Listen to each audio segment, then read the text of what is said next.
Hello बच्चों, welcome back to my channel. कैसे हैं आप सब लोग। आप लोग का जो DSSB जो असिस्टेंट अकाउंटेंट का एग्ज़ाम होने वाला है 31 अगस्त इसकी एग्ज़ाम डेट है। कुछ ही दिन रह गए हैं, बहुत कम टाइम है। तो अब आप लोग के लिए मोस्ट इम्पॉर्टेंट वीडियो जो है जो कि आपकी रहने वाली है न्यूमेरिकल क्वेश्चन से रिलेटेड, जिसमें कि इम्पोर्टेंट आपके क्वेश्चंस रहेंगे। न्यूमेरिकल जो आ सकते हैं आपके एग्जाम में अकाउंट से है या इनकम टैक्स से या कॉस्ट अकाउंटिंग से या फाइनेंशियल मैनेजमेंट से, तो वो आज की वीडियो में आपके क्वेश्चंस रहने वाले हैं।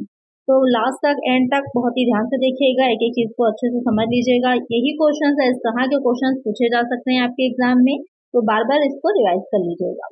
तो आइए शुरू करते हैं, लेकिन शुरू करने से पहले चैनल को सब्सक्राइब जरूर कर लीजिए अगर अभी तक नहीं किया है तो, और फ्रेंड्स के साथ वीडियो को शेयर भी कर दीजिएगा और सभी बच्चे लाइक जरूर कर दीजिएगा, क्योंकि काफी मेहनत लगी है इस वीडियो को बनाने में। क्योंकि सारे न्यूमेरिकल क्वेश्चंस जो इम्पोर्टेंट हैं उनको एक यहाँ पे इकट्ठा करना थोड़ा सा टाइम टेकिंग भी होता है, और एक्यूरेसी और जो है इस बात का भी ध्यान रखना होता है कि एक एक चीज आप लोग को 100% सही ही दी जाए, इससे कि आपका एग्जाम अच्छा हो सके। तो आइए शुरू करते हैं और फर्स्ट क्वेश्चन लेते हैं इसमें। यहाँ पर जो फर्स्ट क्वेश्चन है, the debtors are ₹30,000 before bad debt of ₹1,000 and provision of bad debt at 5%, और provision for discount on debtors at 2% would be. ये काफी इंपॉर्टेंट क्वेश्चन है, अलग अलग एग्जाम्स में पूछा गया क्वेश्चन है, आया हुआ क्वेश्चन है। और प्रोविजन कितना होना चाहिए, क्या होगा, उससे रिलेटेड ये क्वेश्चन आ सकता है, काफी इंपॉर्टेंट है। इसमें बता दिया है आपको कि डेटर्स कितने 30,000 के हैं, 1,000 का अशोध जो है देनदार तथा अशोध देनदारों है, तो प्रावधान कितना है 5% की दर से है। तो देनदारों पर 2% क्या है बटे है, तो प्रावधान कितना होगा ये आपसे पूछ रहा है। ऑप्शन दे रखे हैं 600, 575, 571 या फिर 551। तो आपको बताना है कितना जो है प्रोविजन करना होगा। तो यहाँ पर आपको उसके लिए मेनली क्या निकालना है, हमको एक राशि निकालनी है कि कितना प्रोविजन होगा। तो कैसे इसको सॉल्व करना है, सबसे पहले हमें क्या करना होगा, जो गिवन है उसको नोट कर लीजिए। जैसे कि यहाँ पर डेटर्स आपके गिवन है कितने 30,000 के, हमने उसको नोट कर लिया। बैड डेट कितना है 1,000 का क्वेश्चन में दे रखा है। प्रोविजन फॉर बैड डेट कितना करना है 5% का करना है, और डिस्काउंट ऑन डेटर्स कितना होगा 2% का। तो इसको सॉल्व करने के लिए क्या करेंगे, सबसे पहले जो डेटर्स है 30,000 के उसको हम नोट कर लेंगे, और सबसे पहली चीज जो हमें लेस करनी होती है वो बैड डेट होती है, क्योंकि सबसे इंपॉर्टेंट इसका सीक्वेंस है कि किस सीक्वेंस में आप इसको लेस कर रहे हैं। तो बैड डेट सबसे पहले क्या करेंगे, हम लेस करेंगे तो कितना आ जाएगा 29,000 आएगा। अब कह रहा है कि हमें प्रोविजन करना है, तो यहाँ पर 5% का पहले हम प्रोविजन करेंगे अशोध देनदारों के लिए।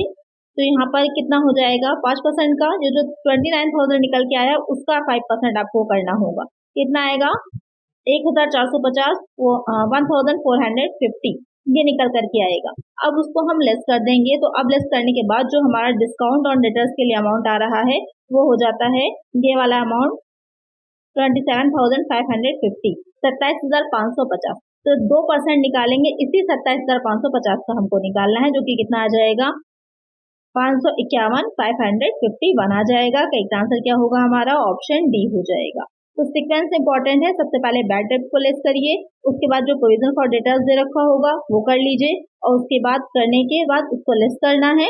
फिर जो अमाउंट निकल करके हमारा आएगा उस पर हमको 2% जो है अलग से डिस्काउंट देना होगा। तो इस चीज का ध्यान रखिएगा कि क्या उसका सीक्वेंस होना चाहिए। बहुत ही इंपॉर्टेंट और अच्छा क्वेश्चन है, जरूर से इसको ध्यान में रखिएगा, स्क्रीनशॉट ले लीजिए जिससे आपको याद रहे।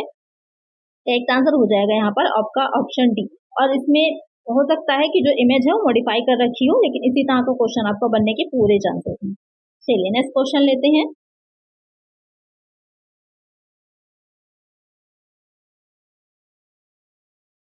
नेक्स्ट क्वेश्चन है, net profit before following adjustment is 3,60,000। यहाँ पे क्या कह रहा है कि जो नीचे आपकी एडजस्टमेंट दे रखे हैं उससे पहले का आपका प्रॉफिट कितना है 3,60,000 का है। अब एडजस्टमेंट कौन से हैं, कि आउटस्टैंडिंग सैलरी है 20,000 की, प्रीपेड इंश्योरेंस है 26,000 के। आपको ये बताना है कि एडजस्टमेंट करने के बाद का नेट प्रॉफिट क्या होगा, 3,66,000, 3,80,000, 3,46,000 या फिर 3,86,000। तो प्रोविजन करने के बाद हमारा जो नेट प्रॉफिट है वो कितना होगा, तो इसमें आपको क्या ऐड करना है या छोड़ देना है, ये चीज आपको ध्यान में रखनी है। कैसे सॉल्व करना है इस क्वेश्चन को, बहुत इजी क्वेश्चन होते हैं, लेकिन आपको ये पता होना चाहिए क्या लेस करना है क्या ऐड करना है, तभी आपका आंसर करेक्ट होगा। यहाँ पर सबसे पहले तो नोट कर लीजिए जो आपका नेट प्रॉफिट दे रखा है, बिफोर एडजस्टमेंट अब हम ऐड कर देंगे जो प्रीपेड इंश्योरेंस है उसको हम ऐड कर देंगे 26,000 का, तो कितना आ जाएगा 3,86,000। अब इसमें से हम आउटस्टैंडिंग सैलरी जो है हमारी उसको हम लेस करेंगे 20,000 को, तो हमारा आफ्टर एडजस्टमेंट कितना प्रॉफिट आ जाएगा 3,66,000 का। एक आंसर क्या हो जाएगा ऑप्शन ए। मीन्स क्या करना है, कुछ प्रीपेड दे रखा हो तो उसको ऐड कर दीजिएगा, आउटस्टैंडिंग दे रखा हो तो उसको लेस कर दीजिएगा, आपका आफ्टर एडजस्टमेंट प्रॉफिट निकल आएगा। एक आंसर है हमारा ऑप्शन ए। चलिए नेक्स्ट क्वेश्चन है, ये क्वेश्चन काफी अच्छा है, इम्पोर्टेंट भी है। 100% कंपल्सरी नहीं है कि आपके एग्जाम में ये क्वेश्चन आ ही सकता है, लेकिन हो सकता है क्वेश्चन पूछे, क्योंकि कई बार एक ऑडिट में भी क्वेश्चन आ जाता है इस वजह से, और कभी कभी कॉस्ट से भी रिलेटेड हो जाता है, तो इस वजह से ये क्वेश्चन जो है इम्पोर्टेंट है, इसलिए मैंने इसको शामिल किया है। Manager's commission is given at the rate of 10% on the profits after giving commission to him. If the profit before giving commission is 1,54,000, then payable commission will be. Manager को कमीशन उसको commission देने के पश्चात के लाभों पर 10% की दर से दिया जाता है। यदि कमीशन देने से पूर्व लाभ जो है 1,54,000 है तो दे कमीशन क्या होगा, आपको ये बताना है कि पेएबल कमीशन कितना होगा, 14,000 का, 15 का, 16,000 का। तो बहुत ही इजी सा क्वेश्चन है, ज़्यादा डिफिकल्ट नहीं है।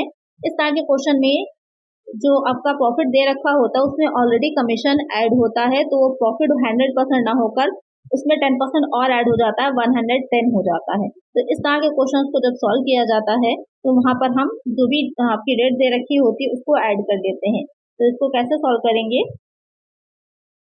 यहाँ पर इसको सॉल्व करने के लिए जो भी आपके पास कमीशन दे रखा होगा,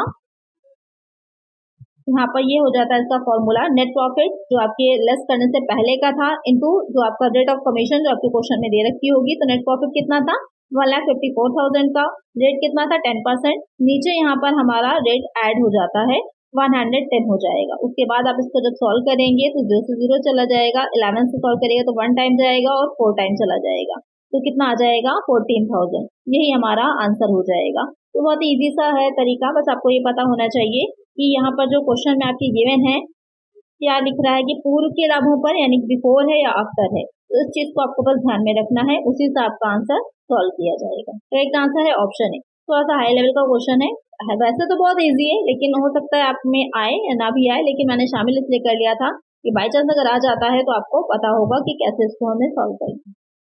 नेक्स्ट क्वेश्चन है, सकल या लाभ या हानि की राशि क्या होगी। यहाँ पर आपको ग्रॉस प्रॉफिट या फिर ग्रॉस लॉस निकालना है। यहाँ पर क्या बताया है, विक्रय की लागत 29,000 है, विक्रय कितना है 1,10,000 का है, क्रय मूल्य कितना है 30,000 का है। What will be the amount of gross profit or loss when cost of sales is ₹79,000, sales कितनी 1,10,000 है, परचेज प्राइस है 30,000 का। तो यहाँ पर आपको बताना है कि 80,000 का प्रॉफिट होगा, 31,000 का प्रॉफिट होगा, 49,000 का प्रॉफिट होगा या फिर 1,000 का लॉस होगा। तो कैसे इसको निकालेंगे, बहुत ही इजी सा क्वेश्चन है ये भी। अब यहाँ पर इसको कैसे सॉल्व करना है, प्रॉफिट हो या लॉस हो, आपका जो सेल्स होती है उसमें से हम कॉस्ट ऑफ गुड्स सोल्ड को लेस कर देते हैं तो हमारा प्रॉफिट निकल के आएगा, और कॉस्ट ऑफ गुड्स सोल्ड में से अगर सेल को लेस करिएगा तो लॉस निकल करके आता है। तो यहाँ पर सेल कितनी है 1,10,000 की है, cost of goods sold question में गिवन है 79,000 की, जो आपका परचेज प्राइस दे रखा है इसका कोई काम ही नहीं है, इसका कोई यूज नहीं है, सिर्फ यहाँ पर कंफ्यूज करने के लिए उन्होंने आपको दे रखा है, तो इसका आपका कोई यहाँ यूज नहीं। जब ऑलरेडी आप पास ये गिवन है कॉस्ट ऑफ गुड्स सोल्ड, तो परचेज ऑलरेडी इसमें प्राइम कॉस्ट के टाइम पर ही ऐड हो गया होगा, तो कोई हमें बाकी चीजों की जरूरत है ही नहीं। अब हम इसमें से लेस कर देंगे तो कितना आ जाएगा 31,000 का ग्रॉस प्रॉफिट आ जाएगा। तो एक आंसर क्या हो जाएगा, ऑप्शन बी हो जाएगा। ये तो ऐसे क्वेश्चन है जो आपके बहुत ही इजी से हैं, लेकिन कभी कभी ये जो एडिशनल चीजें दे रखी होती हैं वो कंफ्यूज कर देती हैं। चलिए नेक्स्ट क्वेश्चन लेते हैं। यदि लेखांकन वर्ष के अंत में पूंजी कितनी है 20,000 की है, वर्ष का आहरण कितना है 10,000 का है, वर्ष के प्रारंभ में पूंजी कितनी है 12,000 की है, और वर्ष में अतिरिक्त लाई गई पूंजी कितनी 14,000 की, तो उस वर्ष का शुद्ध लाभ कितना होगा। If the capital at the end of the accounting year is 20,000, drawings for the year are 10,000, capital at the beginning of the year is 12,000, and additional capital brought in during the year is 14,000, then the net profit for that year is। यहाँ पर आपको question में क्या कह रहा है कि इस तरह से क्वेश्चन जो है वो बहुत पूछे जाते हैं। इसमें आपको बिगनिंग की कैपिटल बता दी जाती है, एंड की बता दी जाती है, या फिर जो है आपको ड्राइंग्स निकालना होता है तो नेट प्रॉफिट निकालना होता है, तो एंड की या फिर स्टार्टिंग की आपको निकालनी होती है कैपिटल। फॉर्मूला एक ही रहता है, उसी से सारी चीजें निकल आती हैं। यहाँ पर जो क्वेश्चन में पूछा था net profit for the year पूछा है कि कितना निकल के आएगा। किस तरह से इसको सॉल्व करना है आइए देखते हैं। यहाँ पर निकालने के लिए क्या करना है, सबसे पहले तो जो गिवन है उसको नोट कर लीजिए, जिससे कि बार बार आपको क्वेश्चन को ना देखना पड़े। 20,000 का कैपिटल एट द एंड है, ड्राइंग है 10,000 की, ओपनिंग कैपिटल है 12,000 की, और यहाँ पर क्या कह रहा है additional capital bought during the year 14,000 की है। तो यहाँ पर निकालने का फॉर्मूला जो है स्पेशली उसको नोट कर लीजिएगा कहीं पर, ये फॉर्मूला बहुत ही इंपॉर्टेंट है, इसी से ही आपका क्वेश्चन सॉल्व होगा। क्या फॉर्मूला है यहाँ पर, प्रॉफिट इक्वल टू क्या होगा, कैपिटल एट द एंड, उसमें ड्राइंग्स को आपको ऐड कर देना है, माइनस कर देंगे capital at the opening and minus हो जाएगा एडिशनल कैपिटल। ये फॉर्मूला होता है। वैसे इसका अकाउंट भी बनाकर आप निकाल सकते हैं अगर आपको अकाउंट बनाना आता है तो। नहीं बनाना आता है आपको कैपिटल अकाउंट बनाना, क्योंकि आपने पार्टनरशिप पढ़ी होगी तो वहाँ पर कैपिटल अकाउंट बनाया जाता है, उससे भी निकल आएगा ये। लेकिन अगर नहीं आता तो इस फॉर्मूले को याद रखिए, इससे निकल आएगा आपका। सबसे पहले जो एंड में थी 20,000 और जो ड्राइंग्स उसने निकाल लिया है उसको हम ऐड कर देंगे, ओपनिंग कैपिटल को और जो हमने एडिशनल लगाई है उसको हम लेस कर देंगे, तो कितना आ जाएगा हमारा 4,000 निकल के आएगा। यही हमारा आंसर हो जाएगा कि नेट प्रॉफिट कितना है, 4,000 का नेट प्रॉफिट हो जाएगा। तो बहुत ही इजी सा है, डिफिकल्ट नहीं है, बहुत आसान तरीके से आप इसको सॉल्व कर सकते हैं। एक आंसर हो जाएगा ऑप्शन सी, इसको याद रखिएगा। इसी से आप इस फॉर्मूले से आप ड्राइंग्स भी निकाल सकते हैं, लास्ट के कैपिटल भी निकाल सकते हैं, एंड के भी निकाल सकते हैं, बस माइनस प्लस के साइन थोड़े से चेंज हो जाएंगे, बाकी आपका यही वाला फॉर्मूले से आप ये सारी चीजों को निकाल सकेंगे। चलिए नेक्स्ट क्वेश्चन पे चलते हैं।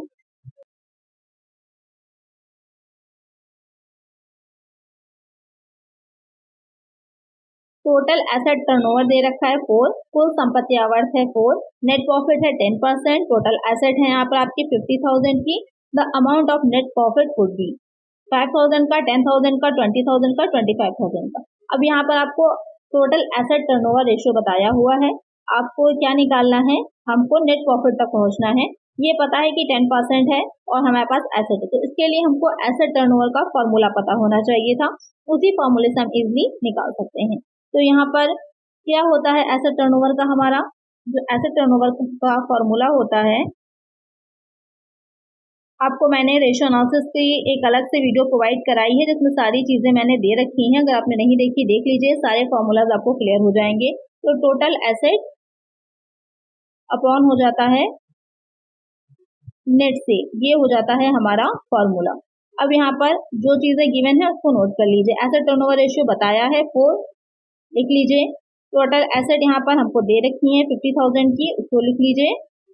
नेट सेल हमको नहीं पता, अब नेट सेल ऐसे ही एज इट इज लिख लेंगे।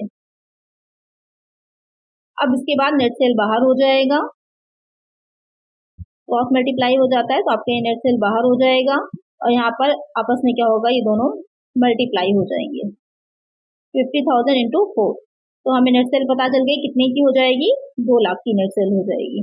अब इसी नेट सेल पे हमको 10% क्या करना है, हम प्रॉफिट को निकाल लेंगे। तो 10% प्रॉफिट आपके क्वेश्चन में ऑलरेडी गिवन है, 10% का तो 2 लाख का, 10% करिएगा कितना हो जाएगा, 100 में 100 आ जाएगा, 20,000 निकल करके हमारा नेट प्रॉफिट आ जाएगा। क्योंकि कुछ और एडिशनल नहीं दे रखा तो वही डायरेक्ट आपका नेट प्रॉफिट हो जाएगा। तो एक आंसर हमारा ऑप्शन सी होगा। बहुत ही सिंपल सा क्वेश्चन है, बस आपको ये पता होना चाहिए था कि एसेट टर्नओवर का फॉर्मूला क्या होता है। अगर आपको ये नहीं पता होगा तो आप नहीं निकाल पाएंगे। तो इसके लिए रेशियो एनालिसिस के नोट्स में जो मैंने वीडियो अपलोड करी है उसको देख लीजिए, आपके सारे फॉर्मूलाज एक बार में क्लियर हो जाएंगे और वहां पर मैंने न्यूमेरिकल भी बहुत से ऐड किए हैं इससे रिलेटेड इस चैप्टर से, तो वो भी आपको क्लियर हो जाएगा। चलिए नेक्स्ट क्वेश्चन है गिवन, यहाँ पर कुछ आपकी इन्फॉर्मेशन दे रखी है। क्या इन्फॉर्मेशन है, स्टॉक टर्नओवर रेशियो है 6 टाइम, एवरेज स्टॉक है 8,000 का, सेलिंग प्राइस है 25% above cost, what is the amount of gross profit. आपको यहाँ पर ग्रॉस प्रॉफिट की वैल्यू निकालनी है।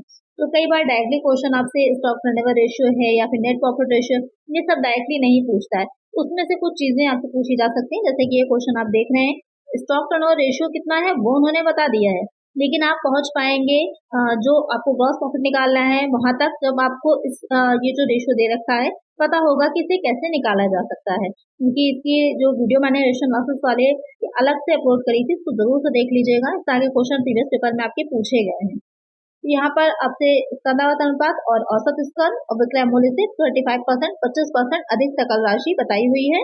आपको क्या निकालना है, ग्रॉस प्रॉफिट की वैल्यू निकालना है। 30,000, 4,000, 10,000, 12,000। आइए देखिए इसे कैसे सॉल्व करते हैं।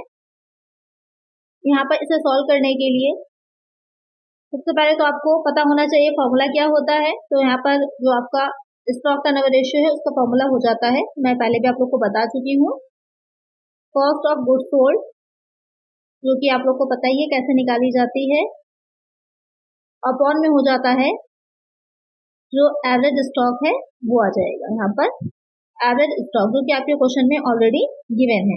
अब यहाँ पर हमें क्या करना है, सिर्फ वैल्यू को इनपुट करना है। तो यहाँ पर 6 था, एवरेज स्टॉक टर्नओवर लिख लेंगे। वहां पर हमको नहीं पता है कि यहाँ पर कॉस्ट ऑफ गुड्स सोल्ड कितनी है, तो उसको एज इट इज लिख लीजिए। एवरेज स्टॉक हमारे क्वेश्चन में गिवन है यहाँ पर 8,000 का, तो वहां पर हम 8,000 लिख लेंगे। अब यहाँ पर जब इसको आप कॉस्ट मल्टीप्लाई करेंगे तो ये बाहर आ जाएगा, COGS cost of goods sold, और इज इक्वल टू क्या हो जाएगा, आपस में मल्टीप्लाई हो जाएगा, कितना आएगा 48,000 निकल करके आ जाएगा। तो प्रॉफिट हमारा कितना हो जाएगा, जो हमारा प्रॉफिट होगा उसको निकालने के लिए आपको क्वेश्चन में कह रहा था कि विक्रय मूल्य से 25% क्या है, अधिक है, यानी कि अबव है, अबव कॉस्ट के। तो 48,000 इंटू 25/100 कर दीजिए, कितना आ जाएगा निकल करके 12,000 का हमारा जो प्रॉफिट है वो निकल के आ जाएगा। तो एक आंसर हमारा ऑप्शन डी हो जाएगा। यहाँ पर डायरेक्टली क्यों निकाल दिया गया, क्योंकि यहाँ पर बताया जो गया था कॉस्ट पर ही बताया गया था, कॉस्ट के परसेंटेज पे बताया गया था, और हमने निकाली भी जो है वो भी हमारी 48,000 कॉस्ट ही निकल करके आई है, यहाँ पर सेल नहीं निकली है, तो इसलिए डायरेक्टली हम उसके 25% निकाल सकते हैं। तो एक आंसर हो जाएगा ऑप्शन डी। तो बहुत ही इजी से क्वेश्चन होते हैं, बस सारा का सारा मेन जो आपका होता है ये फॉर्मूला होता है। तो अगर आपको फॉर्मूला अच्छे से लर्न है, या फिर हिंदी मीडियम के जो बच्चे हैं वो ये देख सकते हैं, अगर आपको फॉर्मूला अच्छे से लर्न है तो आपके लिए बहुत ही इजी हो जाएगा। चलिए नेक्स्ट क्वेश्चन लेते हैं। नेक्स्ट क्वेश्चन है, calculate the interest on drawings assuming the rate at 10% per annum for the year ended 31st December 2016 for the withdrawal of 2,000 made at the beginning of each month। ये कह रहा है कि ये मानते हुए कि 31 दिसंबर 2016 को समाप्त वर्ष के प्रत्येक माह की शुरुआत में 2,000 की निकासी के लिए ब्याज की वार्षिक दर जो है वो 10% है। आहरण पर ब्याज की गणना कीजिए। 1100, 1200, 1300, 1400। तो यहाँ पर जो क्वेश्चन है आपका ड्राइंग से रिलेटेड है, तो कभी कभी इस तरह के क्वेश्चन भी एग्जाम में पूछ लेते हैं, क्योंकि आपके लिए जो अकाउंटिंग है वो बहुत ही इंपॉर्टेंट जो है पॉइंट, उसमें ये क्वेश्चन आपका न्यूमेरिकल में पूछा जा सकता है। तो जितने भी प्रोबेबिलिटी है जिस तरह के क्वेश्चन बनने की वो सब मैंने आप लोग को करवा दूँ, तो सारे ही क्वेश्चंस मैं इंक्लूड कर रही हूँ, जिससे कि आपको इजी हो जाए, एग्जाम में कुछ भी पूछ रहे तो आपको कोई प्रॉब्लम नहीं होगी। इस क्वेश्चन को कैसे निकाला जाना है, इसे निकालने के लिए यहाँ पे आप देख सकते हैं कि सबसे पहले तो हमें टोटल जो ड्राइंग है वो निकालनी, क्योंकि जो आपको क्वेश्चन में गिवन है ये 2,000 ये पर मंथ दे रखा है, हमको पूरे मंथ की निकालनी है, सॉरी पूरे हमको ईयर की निकालनी है। तो यहाँ पर हमको इसको मल्टीप्लाई करना है, तो पूरी हो गई हमारी 24,000 की। अब एक चीज का ध्यान रखिएगा कि अगर आपसे क्वेश्चन में लिखा हो कि प्रत्येक माह की, यानी कि जो भी मंथ है उसके स्टार्टिंग में ही निकाला जाता है, तो सिंपल सा इतना सब आपको याद करने की जरूरत नहीं है। आपको सिंपल से याद रखिए कि अगर स्टार्टिंग में निकाला जा रहा है तो यहाँ पर आपको क्या करना होगा, 6.5 करना होता है। यहाँ पर आपको 6.5 करना है। अगर एंड में निकाला जा रहा है, अगर एंड में निकाला जा रहा होता है तो आपको 5.5 करना होता है। बस ये चीज ध्यान में रखिएगा। जैसे कि यहाँ पर कह रहा है कि माह की शुरुआत से किया जा रहा है, तो सीधे सीधे आपको क्या करना है, 6.5 करना है। कैसे निकालेंगे, ये हो जाता है आपका मेन फॉर्मूला निकालने का। ये जो ड्राइंग्स होती हैं यहाँ पर देख सकते हैं, जो बच्चे इंग्लिश मीडियम से, जो ड्राइंग्स होती हैं उसको लिख लीजिए, इनटू हो जाता है मंथ, उसके बाद इनटू हो जाता है रेट, जो भी रेट आपका दे रखा होगा क्वेश्चन में, जैसे कि यहाँ पर 10% दे रखा है, अपॉन में आ जाता है 12 इंटू 100। ये हो जाता है आपका निकालने का फॉर्मूला। अब अपने क्वेश्चन में इनपुट कर लेते हैं जो भी हमारे चीजें गिवन है। कितनी थी ड्राइंग, 24,000 की थी, लिख लिया। मंथ हमने पहले ही बता दिया आपको कि 6.5 आपको करना है, यहाँ पर 6.5 लिख दीजिए, इंटू 10% था तो 10 हो जाएगा। अपॉन में 12, क्योंकि ओवरऑल मंथ होते हैं आपके 12, तो 12 से आपको डिवाइड करना है, और ये रेट लगा है क्योंकि परसेंट में, तो 100 ही आ जाएगा।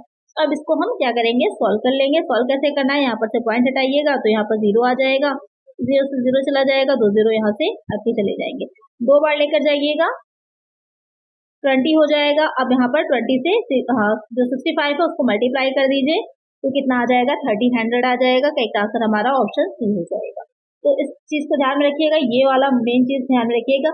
अगर प्रत्येक माह की शुरुआत में स्टार्टिंग में होगा तो 6.5 करना है, अपॉन में 12 हो जाएगा, और अगर एंड में है तो 5.5 करना है। बस इतना ध्यान में रखिएगा और आपको क्वेश्चन में कोई भी प्रॉब्लम नहीं होगी। और अगर ये कहता है कि बीच में ही निकाला जाता है, तो वहां पर आपको सीधे सीधे क्या करना है, आप 6 कर दीजिए डायरेक्टली, आपको यहाँ पर पॉइंट नहीं लगाना होगा, डायरेक्टली 6 कर दीजिएगा तब भी निकल आएगा।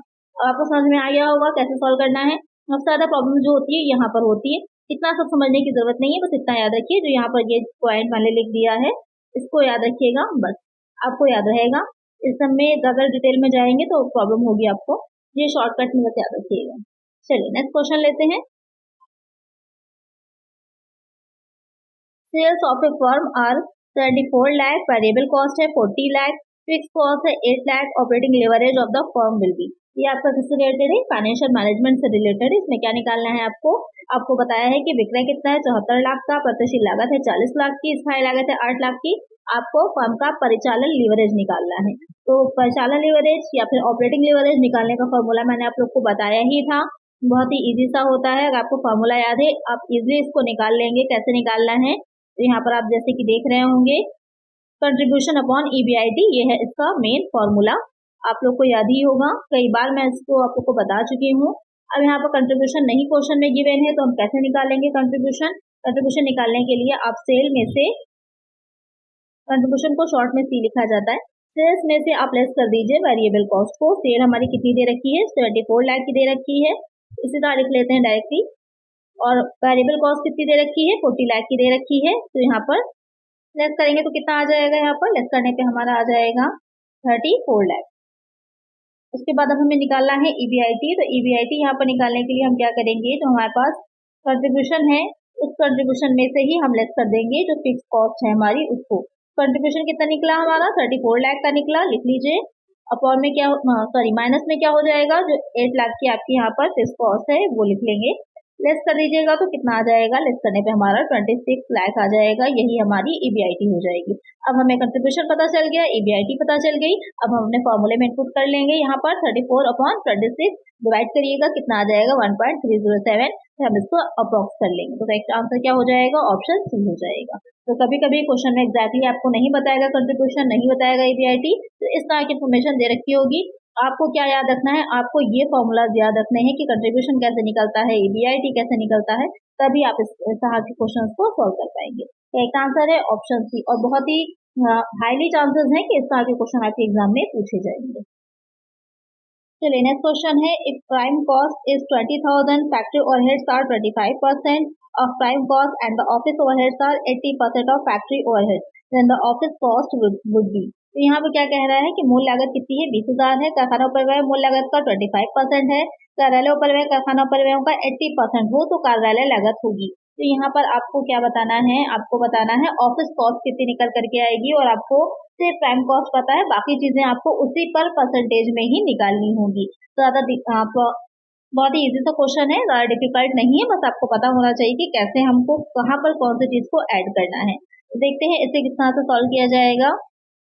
इसको सॉल्व करने के लिए आपको क्या करना है, सबसे पहले जो गिवन है उसको नोट कर लीजिए। किसी भी क्वेश्चन को सॉल्व करने का सबसे आसान तरीका यही होता है कि जो भी चीजें आपको गिवन होती हैं उसको नोट कर लिए तो इजी हो जाता है क्वेश्चन को सॉल्व करना। तो यहाँ पर सबसे पहले प्राइम कॉस्ट का 20,000 का, फैक्ट्री ओवरहेड 25% और ऑफिस ओवरहेड है 80% फैक्ट्री ओवरहेड का, और ऑफिस कॉस्ट तक हमको पहुंचना है। सबसे पहले लिख लेंगे प्राइम कॉस्ट 20,000 की, अब इसमें हम ऐड करेंगे फैक्ट्री ओवरहेड इसी 20,000 का 25%, तो 1/4 समझ लीजिए, सीधे सीधे कितना आ जाएगा 5,000, ऐड कर दिया तो क्या आ गई, फिर हमारी फैक्ट्री कॉस्ट निकल करके आ गई। अब ऑफिस ओवरहेड जो है वो इसी फैक्ट्री ओवरहेड की, अब ध्यान दीजिएगा यहाँ पर फैक्ट्री कॉस्ट के नहीं, जो आपका ये फैक्ट्री ओवरहेड है 5,000 के, इसका निकालना है हमको 80%। तो इस चीज़ का ध्यान दीजिएगा, जल्दबाजी में अगर आप 25% का निकाल देंगे तो आपका आंसर गलत हो जाएगा। यहाँ पर निकालेंगे, इसका कितना आ जाएगा, 4000 निकल के आएगा। ऐड कर दीजिएगा तो ऑफिस कॉस्ट कितनी हो गई हमारी, 29,000 हो जाएगी और यही हमारा आंसर हो जाएगा। तो एक आंसर क्या हो जाएगा, ऑप्शन बी। बहुत ही सिंपल सा क्वेश्चन है। सबसे ज्यादा जो आप गलत करेंगे वो यहाँ पर गलत कर देंगे। अगर आप जो है इस 25,000 की ले लेंगे, यहाँ पर आपको ऑफिस ओवरहेड का निकालने के लिए फैक्ट्री ओवरहेड को लेना है, ना कि फैक्ट्री कॉस्ट को लेना है। तो एक आंसर क्या हो जाएगा हमारा, ऑप्शन बी हो जाएगा। चलिए नेक्स्ट क्वेश्चन है,